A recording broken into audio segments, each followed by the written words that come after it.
Manchu Vishnu comment. Darling Prabhas మన దేశంలో కాక విదేశాల్లో ఎంతో మంది అభిమానులు ఉన్నారు. ప్రత్యేకంగా చెప్పనక్కరలేదు. ఆయన ఈ మధ్య వరుస సాక్ష్యాలు పలకరించడంతో క్రేజ్ మరింత పెరిగింది. ప్రస్తుతం ప్రభాస్ చేతిలో 60 డజన్కు పైగా ప్రాజెక్టులు ఉన్నాయి. ది రాజసాబ్ మరో 2 నెలల్లో విడుదల కాబోతుంది. ఫౌజీ ఈ ఏడాది చివర్లో విడుదలయ్యే ఛాన్స్ ఉంది. ఇది కాకుండా త్వరలోనే సందీప్ వంగ దర్శకత్వంలో స్పిరిట్ మూవీ ప్రారంభించనున్నారు. హనుమాన్ రాపూర్ దర్శకత్వంలో ఓ చిత్రం చేస్తున్నాడు. కొందరు దర్శకులతో కూడా సినిమాలు చేసేందుకు సిద్ధమవుతున్నారు. మంచు మోహన్ బాబు ఆయన తనయుడు మంచు విష్ణుతో ప్రతిష్టాత్మకంగా రూపొందించిన చిత్రం కన్నప్పలో ప్రభాస్ కీలక పాత్ర పోషిస్తున్నారు. ముఖేష్ కుమార్ సింగ్ దర్శకత్వంలో వహించిన ఈ మూవీ జూన్ 27న ప్రేక్షకుల ముందుకు రానుండగా కొద్ది రోజులుగా ఈ మూవీ ప్రమోషన్ కార్యక్రమాలు జరుగుతున్నాయి.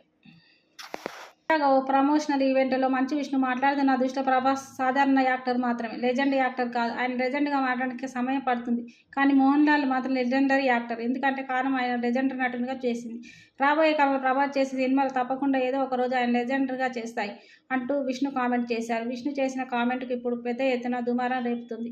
డార్లింగ్ లెజెండ్ కాదని అలా ఎలా అన్నారంటూ ప్రభాస్ అని విష్ణుపై ప్రభాస్ ఫ్యాన్స్ తెగ ట్రోల్ చేస్తున్నారు. కాగా కన్నప్పలో ప్రభాస్ పాత్ర సుమారు 20 నిమిషాలు ఉంటుందని తెలుస్తుంది. ప్రభాస్ కోసమే కన్నప్పను చూసేందుకు చాలా మంది సిద్ధమవుతున్నారు. ఇప్పటికే పలుమార్లు వాయిదా పడ్డ ఈ చిత్రం జూన్లో తప్పక రిలీజ్ అవుతుందని నెటిజన్లు, సినీ ప్రేక్షకులు భావిస్తున్నారు.